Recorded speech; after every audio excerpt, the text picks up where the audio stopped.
आप नाराज बहुत होते हैं, चेहरे से झलक रहे हैं। नाराज मैं इसलिए हो रहा सबसे ऐसे ही बात करते हैं। हूँ, हाँ, मैं नाराज इसलिए हो रहा हूँ भैया क्योंकि उस व्यक्ति ने गलत किया है। ये तो हमसे काहे बेरुखी से बात है। ये क्षतिग्रस्त मकान है ना, यहाँ जेसीबी चला है। ये मकान बिल्कुल ऊपर का लेंटर स्लैब पूरे सारी चीजें हो चुकी हैं, दीवार खड़ी है, तोड़ दिए गए। ये वही ग्राउंड है। तो आपके भी आरोप लगे, पार्षद जी के पास पूछिएगा, रजिस्ट्री की कोई कागजात नहीं है, इनका की घर अवैध है। सच है कि गलत है? मैं आपको बोला ना, जब आदमी का जब खुद का जब जो स्तंभ है वो खिसकने लगता है ना, तो वो कुछ भी बोल सकता है। मैंने आपके पास कागजात है, आपके पास वैध है कि आप कब्जे वाले पे बनाए? अरे वो कुछ भी बोल सकते हैं, ऐसा आप बताइए हाँ या ना। हाँ, एक्स्ट्रा जमीन के बाद में जो भी आप मेरे को भुगतान है मैं देने को तैयार हूँ। आप धमकाते भी हैं और कुछ गुंडे कुछ गुर्गे भी रखे हैं जिनके जरिए सारे काम कराते हैं। आपके सामने बैठा हूँ, मैं नौजवान लड़का हूँ, है ना, भारतीय जनता पार्टी से निर्वाचित होकर पार्षद बना हूँ। और उनके द्वारा मेरे 3 लाख रुपए न देने के बात को कहने पर उन्होंने मेरा मकान तोड़वा दिया गया। पार्षद साहब, आपने 3 लाख रुपए मांगे और दूसरे को भी कहा कि उससे बात कर लो। 3 लाख क्यों? लेकिन हमारे साथ जो खड़ा ये शख्स मीरानी है, इनका आरोप है कि राजधानी रायपुर में एक पार्षद के द्वारा रिश्वत 3 लाख रुपए मांगी जाती है। वो इस काम के लिए खुद नहीं बल्कि उनके गुर्गों को भी लगा देते हैं। हम उसका ऑडियो भी सुनाएंगे आपको और ये बताएंगे कि है चीज़ें। और उसके बाद फिर क्या होता है, जब इन्होंने मना कर दिया पैसे देने के लिए तो वो फ़ोन करके धमकी देते हैं। 3 लाख रुपए घर बनाने का वो पैसा मांगते हैं। मीरानी जी, सच बातें हैं? बिल्कुल 100% सच है। उनके द्वारा मेरे 3 लाख रुपए न देने के बात को कहने पर उन्होंने मेरा मकान तोड़वा दिया गया। सर, पैसे आपको अवैध आपने कब्जा करा था इसलिए मांगा था क्या? नहीं, उनका उद्देश्य यही था, एक्सट्रैक्शन मनी जो बोला जाता है कि इस वैसे कॉलोनी में तो 20 मकान अवैध निर्माण किए गए हैं जो उनके द्वारा पंजीकृत क्षेत्रफल से अतिरिक्त निर्माण किया गया है। उसमें उनके द्वारा कोई भी कार्रवाई नहीं की, मात्र दुर्भावनापूर्वक मेरे द्वारा पैसा न देने के कारण उन्होंने मेरा मकान, जबकि मैंने ये मेरे से त्रुटि ये जानबूझ करके नहीं की गई, क्योंकि नियम के तहत मैंने ये पहले जोन क्रमांक 3 में थी सोसाइटी और उधर 10 जहाँ से मैंने नक्शा पास कराया गया और मेरा प्लाट नाले से लगा गया है। तो उनके वहाँ के इंजीनियर के द्वारा मुझे कहा गया कि आप प्लाट से 10 फीट छोड़ करके अपना मकान का निर्माण करेंगे। इस नियम को पालन करते हुए मैंने 10 फीट छोड़ा, जिसके एवज में मेरा प्लाट लगभग 400 फीट कम हो गया। और मैंने कुछ जमीन आपने कर लिया, ग्रहण कर लिया, अतिग्रहण कर नहीं, तो त्रुटि बस ऐसा भी मेरा इंटेंशन नहीं था, लेकिन ग्रहण किया। लेकिन वो उसके एवज में मैंने लिखित आवेदन भी दिया उपंजीयक को कि मैंने इसके बलते जो भी मुआवजा पैसा जो लगेगा देने क्या। यह एक तो शपथ पत्र मैंने नगर निगम में भी इसका दिया है। क्या है उस शपथ पत्र में? कि यदि हाँ, एक्स्ट्रा जमीन के एवज में जो भी आप मेरे को भुगतान है मैं देने को तैयार हूँ। तदुपरांत भी उनके द्वारा मेरी इस बात को अस्वीकार कर तो मेरा मकान तोड़ दिया गया। हम जो खड़े हैं ना, ये वही जगह है। मैं थोड़ा सा पीछे हो जाइए, देख रहे हैं ये क्षतिग्रस्त मकान है ना, यहाँ जेसीबी चला है। ये मकान बिल्कुल ऊपर का लेंटर स्लैब पूरे सारी चीज़ें हो चुकी हैं, दीवार खड़ी है, तोड़ दिए गए। ये वही ग्राउंड है। सोचिए ज़रा, पार्षद अपने पूरे टीम को लगाते हैं, इस जमीन को अगर बचाना है तो 3 लाख रुपए देना पड़ेगा, क्योंकि पैसा जो है ऊपर तक जाएगी पैसा। वो बोले कि हाँ, बोले कि इसको बंटवारा पड़ेगा और बोले कई लोग को देना है। उन्होंने यहाँ तक कि जोन अध्यक्ष का भी नाम लिया है कि जोन अध्यक्ष गोपेश को भी देना है करके। देख रहे हैं, आरोप है सीधा ऑन कैमरा। ये मकान बचाना है, 3 लाख रुपए देना है। इन्होंने कहा कि साहब उतने पैसे नहीं है हमारे पास, आप तोड़ ही दीजिए। गलत बोल रहा हूँ? जी बिल्कुल सही कह रहे हैं, बिल्कुल ऐसे कि मैं पैसा नहीं दे पाऊंगा, आप मेरा मकान तोड़ दीजिए। और फाइनली ये मकान टूट गया है। देख रहे हैं, पूरे मकान, बना हुआ मकान तोड़ दिए हैं। एक सवाल ये उठता है, एक्स्ट्रा ये कह रहे हैं, मान रहे हैं, इन्होंने कहा कि मैंने एक एफिडेविट दिया, शपथ पत्र दिया, जिसमें लिखा है कि अगर मैंने ज़्यादा ज़मीन ले लिया, जितनी मेरे उससे ज़्यादा, तो जो नियम बनता है उनके तहत आप पैसा ले लीजिए, चूँकि निर्माणाधीन हो गया है और मैं गलती स्वीकार करता हूँ। एक तो गलती इनकी ये भी है कि नहीं करना चाहिए, ध्यान रखना चाहिए, लेकिन कर लिया तो बाकायदा शपथ पत्र दिया है। ठीक, मैंने पार्षद चुन के लाते हैं और ऐसे पार्षद ही ना सरकार को बदनाम करते हैं, मेयर को बदनाम करते हैं। भाजपा की सरकार राजधानी में, और वो पूरे टीम के साथ लग जाते हैं, पैसा दो, और नहीं दिया तो ये तोड़ दिए गए। ये है रायपुर राजधानी के पार्षद और पार्षद का कार्य। क्या नाम हुआ पार्षद का महोदय? देवदत्त द्विवेदी। और इस कॉलोनी में कई, मेरा ही नहीं, लगभग 10-20 मकान अवैध निर्माण है, उन्हें प्लाट की पंजीकृत से भी ज़्यादा निर्माण है, उस पर उसके द्वारा कोई कार्रवाई नहीं की गई। मात्र मेरे प्लॉट पे दुर्भावनापूर्वक मैंने पैसे नहीं दिए, इस एवज में उन्होंने मेरा मकान तोड़े। हम पूछेंगे मिनल चौबे जी से कि मैडम बताइए, आपके पार्षद पैसे मांग रहे हैं और नहीं देने पर तोड़ रहे हैं, पार्षद पर कार्रवाई होगी कि नहीं? जो इनके पास एविडेंस ऑडियो है, रिकॉर्ड ऑडियो है, उस पर भी जांच हो और जो जो इस चीज में इन्वॉल्व है उस पर सख्त कार्रवाई हो। हम तो ऐसे मानते हैं भाई साहब, सुशासन की सरकार है, हर काम निष्पक्षता से करेंगे, चाहे पार्षद हो, चाहे संतरी हो, चाहे मंत्री हो। पर यहाँ तोड़ा गया है तो क्या और अवैध मकान है उसको भी तोड़ेंगे? बड़ा प्रश्न है और इसको लेकर के हम मेयर के पास जाएंगे, पार्षद के पास जाएंगे और जिस जोन अध्यक्ष है जिन पर आरोप है कि पैसे जब बटेगी तो बढ़ तक जाएगी, उनसे भी पूछेंगे। जी हाँ, मैं बोला बहुत ज्यादा नहीं हो जाएगा करके, बहुत ज्यादा सबको देना है, बोला गोपेश है, बोले ठीक है ना, तो एक काम करो, सुनो ना, उससे अच्छा तोड़ ही दे बोलना। 3 लाख देना है ना, तोड़ दे बोलना, तोड़ दे बोलना। ठीक है, ठीक है, बोले तोड़ दे और मैं भी अपनी कार्रवाई में लग जाता हूँ। भगवान ऐसे 3 लाख बोल रहे हैं ना, तो तोड़ दे बोल देना। हाँ। हमारे बीच में देख रहे हैं युवा नेता है, पार्षद है, रानी लक्ष्मीबाई वार्ड क्रमांक 10 यहाँ का युवा पार्षद है, लेकिन इस पर कई आरोप लगाए हैं। यहाँ अतुल मीरानी नाम के एक व्यक्ति हैं, उन्होंने कई आरोप लगाया है और उस आरोप के आगे कदम चल करके शिकायत भी, केस दर्ज कर ली गई है। तो क्या सही है, क्या गलत है, वो सारी चीज़ें हम इनके पक्ष भी लेना उचित समझते हैं, इसीलिए इनके पास आए हैं। पार्षद साहब, आपने 3 लाख रुपए मांगे और दूसरे को भी कहा कि उससे बात कर लो। 3 लाख क्यों मांगे भाई? मैंने ऐसा कोई पैसा मांगा नहीं है। जो वो आरोप लगा रहे हैं वो गलत है, बेबुनियाद आरोप हैं। मेरे द्वारा कोई भी प्रकार का पैसा या कोई चीज़ बोला ही नहीं गया है। वो जो बोल रहे हैं एकदम गलत बात बोल रहे हैं, सिर्फ द्वेष की भावना से बोल रहे हैं, क्योंकि उनका मकान टूट गया इसलिए मेरे ऊपर आरोप लगा रहे हैं कि मैं पैसा नहीं दिया इसलिए मेरा मकान तोड़ दिया गया, जबकि ऐसा कोई बात ही नहीं था। आप धमकाते भी हैं और कुछ गुंडे, कुछ गुर्गे भी रखे हैं जिनके जरिए सारे काम कराते हैं। आपके सामने बैठा हूँ, मैं नौजवान लड़का हूँ, है ना, भारतीय जनता पार्टी से निर्वाचित होकर पार्षद बना हूँ। और मैं आपको एक बार फिर बोल रहा हूँ ना, जब आदमी फ्रस्ट्रेट होता है ना और उसके पास कुछ आरोप सब विषय वस्तु नहीं होता, जब वो स्वयं गलत होता है ना, तो सामने वाले को भी ना गलत ठहराने के लिए कुछ भी बोल सकता है। कभी बोलेगा गुंडा है, कोई बोलेगा आदमी रखा है। हम तो ऐसा कोई काम ही नहीं किए हैं उनके साथ कि वो हमारे ऊपर ऐसा कुछ आरोप लगा सके कि हम गुंडे हैं, हम गुंडा रखे हैं। इसी मोहल्ले में रहते हैं, रोज आ रहे हैं, जा रहे हैं। किस भावना के साथ बोल रहे हैं, क्या हुआ है उनके साथ जो बोल रहे हैं? द्विवेदी जी, एक बात आपको कह दूं कि सारे लोग देखेंगे ना, स्पष्ट आपके मोहल्ले, पूरी राजधानी है ना, और पार्षद हो तो और ज़्यादा लोग देखेंगे। जो भी बातें सत्यता और गलत हो तो स्वीकार्य हो, ऐसा मैं सोच के चलता हूँ।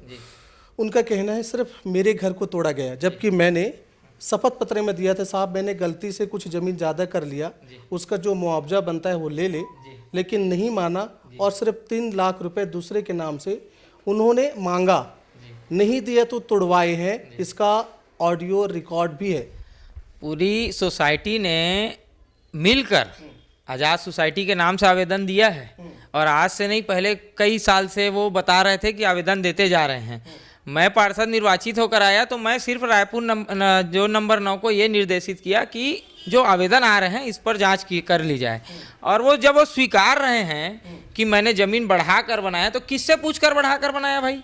वो कह रहे हैं भाई मैं ही नहीं, इस मोहल्ले में आपके भी आरोप लगे, पार्षद जी के पास पूछिएगा, रजिस्ट्री की कोई कागजात नहीं है, उनका कि घर अवैध है। सच है कि गलत है? मैं आपको बोला ना, जब आदमी का जब खुद का जब जो स्तंभ है वो खिसकने लगता है ना, तो वो कुछ भी बोल सकता है। आपके पास कागजात है, आपके पास वैध है कि आप कब्जे वाले पे बनाए? अरे वो कुछ भी बोल सकते हैं, ऐसा आप बताइए, हाँ या ना?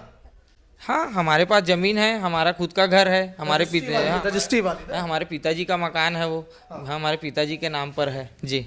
ये आरोप है उनका, इसलिए मैं पूछ रहा हूँ। और कई आरोप है, उन्हीं के घर क्यों टूटा? फिर आप तो रोक सकते थे ना, जनप्रतिनिधि हैं, परेशान बहुत करते हैं युवा। अरे भाई, मैं कौन होता हूँ रोकने वाला? रायपुर नगर निगम है। मैं क्या मेरे द्वारा जेसीबी भेज के तोड़ा गया क्या?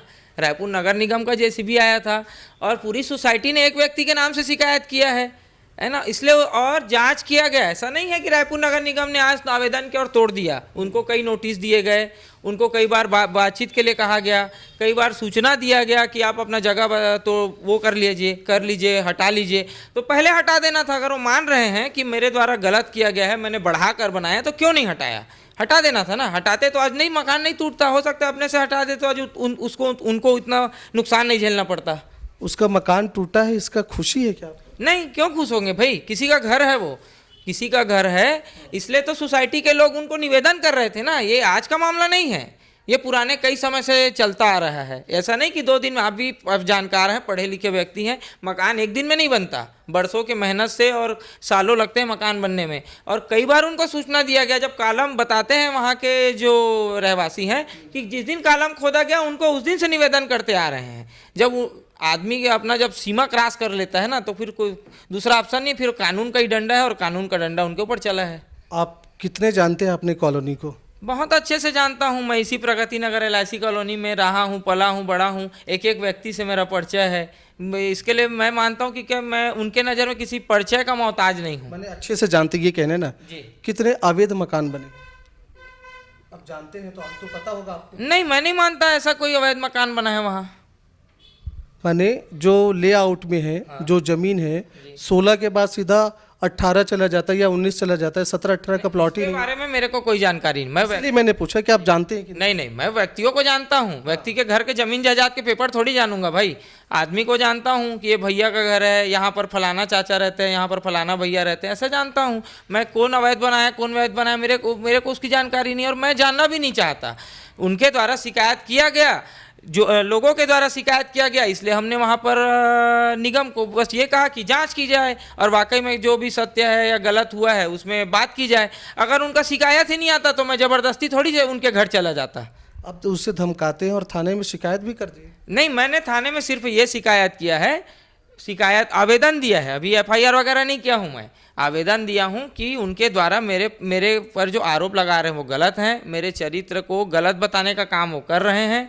बस ये मैंने थाने में थानेदार साहब क्या चरित्र आपका गलत हो? उन्होंने सोशल मीडिया में सबको बोल रहे हैं कि देवदत्त मेरे से पैसा मांगा था, इसलिए बदले की भावना से घर तोड़ दिया। वो तो आज आप बता रहे हैं मेरे को कि उन्होंने स्वीकारा है कि मैंने अवैध कब्जा किया था, मकान को बढ़ाकर बनाया था। क्यों सोशल मीडिया में नहीं लिखे हैं? सबको बताया कि मैंने अवैध कब्जा किया था, मैंने इतने स्क्वायर फीट गलत तरीके से बढ़ाकर बनाया था। ये क्यों नहीं लिख रहे हैं? ये क्यों बोल रहे हैं कि देवदत्त ने मेरा मकान बदले की भावना से तोड़ दिया? आपने ऑडियो में तो बात करें ना, आपके नाम लिए, आप देवदत्त बोले हाँ, और आपने ये भी कहा है कि सुमित से बात कर लेना। ये बोले हो कि नहीं बोले? मैं ये बोला हूँ कि सुमित भैया से बात इसलिए बोला हूँ क्योंकि उस सोसाइटी के मेंबर हैं। मैं तो उन सोसाइटी आप बात करने के लिए बोले थे? सोसाइटी के मेंबरों को मैं कई बार निवेदन किया कि जो मकान बन चुका है आपस में आप बैठकर इसका निराकरण कर लीजिए। मतलब आप मानते हैं कि सुमित से बात करने के लिए बोले? हाँ, बोला हूँ मैं, बात कर लीजिए और निराकरण कर सुमित ने 3 लाख रुपए की मांग कर दी। वो तो सुमित जी बताएंगे, ऐसा कुछ है ही नहीं। मैं तो भैया से चर्चा किया हूँ इस विषय में। उन्होंने कहा है कि गलत आरोप लगा रहा है। वो कह रहे हैं 3 लाख रुपया और आपके नाम ले रहे हैं, तब होगा। फिर दूसरे ऑडियो में कह रहे हैं तूने सोशल मीडिया में डाला है ना, अब देखता हूँ क्या कहोगे। आपके नाम जी के आपके नाम जुड़ रहा है ना, और वो आपसे जुड़ा हुआ है। मैं आपको बता रहा हूँ उस ऑडियो में छेड़छाड़ किया गया है, ऐसा कोई विषय ही नहीं है। क्या छेड़छाड़ है? छेड़छाड़ किया गया, उसको एडिट करके बनाया गया है। अब मैं जैसे को कैसे बताऊंगा भाई? आपको क्या उसमें छेड़ा हुआ है या जोड़ा है लगता है? जो आवाज उसमें वो बोल रहे हैं, पैसे का बात कर रहे हैं, है ना, ये तो कोई दूसरा विषय को लेके बात हुआ होगा जिसको उसमें एडिट करके जोड़ा गया है ना। आपसे क्या बात हुई? मेरे से बस उतना ही बात हुआ। मैं उनका फ़ोन ही नहीं उठाता था। वो कई बार मेरे कार्यालय आए हैं, कई बार मेरे घर गए हैं। मैं हमेशा उनको यही बोला हूँ कि भैया आप अपना मकान को थोड़ा 2 कदम पीछे कर लीजिए, अपने जो काबिज जगह है उसमें मकान बनाइए। अगर उस आप वैध जगह में मकान बना रहे हैं और अगर आपको कोई परेशान कर रहा है, कोई कॉलोनी का कर, तो मैं आपका बिल्कुल समर्थन करूंगा। लेकिन आप गलत हो। आप जब मैं अपने आंखों से देख रहा हूँ, रायपुर नगर निगम अपने आंखों से देख रहा है कि आपने अवैध कब्जा किया है, तो उसके ऊपर आज नहीं तो कल कार्रवाई होगी। आज कार्रवाई हुई है। और रहा सवाल आप ऑडियो की बात कर रहे हैं, किसके परमिशन से उन्होंने वॉइस रिकॉर्ड किया है? आज अपने आप को वकील बताते हैं, सब जगह बोलते फिर रहे हैं मैं वकील हूँ। कानून का उनको दायरा नहीं पता क्या उनको कानून के बारे में जानकारी नहीं है? किसी भी व्यक्ति का, चाहे वो घर का ही सदस्य क्यों ना हो, उसको बिना बताए, उसको बिना जानकारी दिए किसी की आवाज़ को दब करके रखना एक गैर अपराध है। उन्होंने वो अपराध किया है। उसमें तो कोई आपत्तिजनक लगता नहीं ना कि आपके चरित्र को कोई कमी हो, घट गया हो, व्यक्तित्व में कमी आई हो। भाई उस ऑडियो में ऐसा है ही नहीं, तो फिर कैसा आप कह रहे हैं कि वही बोल रहा हूँ, ऑडिट में उस ऑडिट को एडिट कर दिया गया है, एडिट किया है, उसको जोड़ जाड़ कर जबरदस्ती बनाकर सोशल मीडिया में चलाया गया, व्हाट्सएप ग्रुप में आपको परेशानी एडिट करा है इससे है कि रिकॉर्ड करा है बिना पूछे इससे? दोनों से है, रिकॉर्ड से भी है, क्यों नहीं रहेगा, रिकॉर्ड से भी मेरे को परेशानी। किससे पूछ के आप मेरा वॉइस रिकॉर्ड किए? आप खुद स्वयं गलत हैं। आप आज बोल रहे हैं पत्रकारों को, जब आप बोल रहे हैं, आप गए थे बता रहे हैं कि मैंने गलत किया है, तो किस बेस में आप हमारे ऊपर गलत होने का आरोप लगा रहे हैं? आप हम सब बताए थे कि हमारा वॉइस रिकॉर्ड कर रहे हैं करके, पूछे थे, हमारे से परमिशन लिए थे। अगर ऐसे वो बोलते तो आप ये बातें करते कि सुमित जी से मिल लेना। मैं उनसे बात ही नहीं करता था फोन में। अगर वो बताते आपको क्या? कि मैं भाई रिकॉर्ड कर रहा हूँ आपकी बातें द्विवेदी जी, तो क्या आप ये बोलते कि सुमित से जाके 3 वाली बातें कर लेना? नहीं, मेरा तो कोई 3 और 5 से लेना ही देना नहीं है। मैं तो ऐसा कोई बोला ही नहीं। मैं तो बस एक शब्द बोला हूँ, भैया आप मेरे को बार बार फोन मत करिए, मैं इसमें आपका कोई सहयोग नहीं कर सकता। आप जाइए अपने सोसाइटी के मेंबर से बात करिए। आपके माध्यम से एक बार और बता दे रहा हूँ, मैं वो बात बोला था कि सोसाइटी लिख कर दे दे, मेरे को नहीं, जोन क्रमांक 9 को जाकर दे दे, बोल दे कि हमको अतुल मीरानी के मकान बनाने से कोई आपत्ति नहीं है, और शिकायत मत करे। मैं थोड़ी शिकायत की हूँ भाई, सोसाइटी शिकायत की है और नगर निगम ने कार्रवाई की है। मैंने सिर्फ ये कहा है कि देख लीजिए क्या ये सही है, क्या ये गलत है, और गलत पाया गया तो मकान तोड़ा गया है। अब नाराज बहुत होते हैं, चेहरे से झलक रहे हैं। नाराज मैं इसलिए हो रहा सबसे ऐसे ही बात करते हैं। हाँ, मैं नाराज इसलिए हो रहा हूँ भैया, क्योंकि उस व्यक्ति ने गलत किया है। ये तो हमसे काहे बेरुखी से बात है? मैं आपसे कोई नाराज नहीं हो रहा हूँ, थोड़ा मेरा बोलने का तरीका ऐसा है, बाकी वैसा कोई मेरा भावना नहीं है। मैं नाराज अतुल मीरानी जी से हूँ, और मैं भी नहीं चाहता था कि मैं आज 30-31 साल का लड़का हूँ, युवा लड़का हूँ, मैंने भी पैसा कमाया है और देखा है कि पैसा कितने मेहनत से आता है। मैं भी चाहता था, इसलिए उनको निवेदन किया था कि जाइए अपने सोसाइटी के मेंबर से आप बात कर लीजिए, उसका निराकरण कर लीजिए, और अपने काबिज जगह मकान बनाइए। मान लो जो आप गलत किए हैं उसके लिए भी उनसे बात कर लीजिए। अगर वो बोल दे रहे हैं, लिखित में दे देते हैं सोसाइटी के लोग कि हमको अतुल मीरानी के मकान बनाने से कोई आपत्ति नहीं है, तो फिर बात ही नहीं रहती है, बात यहाँ तक आ जाता ही नहीं। तो दर्शकों, आपने देखा जो सवाल था, वो सवाल हमने मुखरता से सीधे पार्षद से पूछे। आरोप इन पर था, शिकायत वाली बातें, थाना में केस इनके तरफ से भी हुआ और उन्होंने भी जाके करा है। वो सारी चीज़ें, जो सारे सवाल जो एक पार्षद को भी जाननी चाहिए। ऐसा बिल्कुल नहीं होना चाहिए कि हम पार्षद बन गए हैं तो हमारा पद और पहुंच क्या है आप देख लो। सो स्पष्टता और मुखरता से इन्होंने भी जवाब दिया। कई सवाल ऐसे होंगे शायद द्विवेदी जी को पसंद नहीं आया होगा, लेकिन फिर भी जो सवाल है वो सवाल है। हमारा काम, जो जिम्मेदारी है वो पूछना है। घर तो टूटा है, सामने वाले ने भी कहा है कि भाई साहब हमारी जितनी ज़मीन थी उससे कुछ ज़्यादा हमने बना लिया है, और शायद यही बनाने वाला कुछ ज़्यादा की वजह से ही उन पर बुलडोज़र चला है। स्वाभाविक है, जो बुलडोज़र चला है वो लीगल ही होगा, ऐसा नहीं होगा। लेकिन एक सवाल ये उठता है कि एक अतुल मीरानी के घर पे बुलडोज़र चला, बाकी और अवैध निर्माण है, उस पर कब चलेगा बुलडोज़र?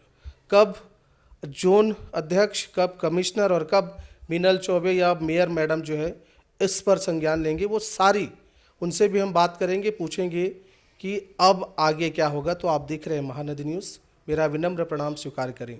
जय हिंद, जय छत्तीसगढ़।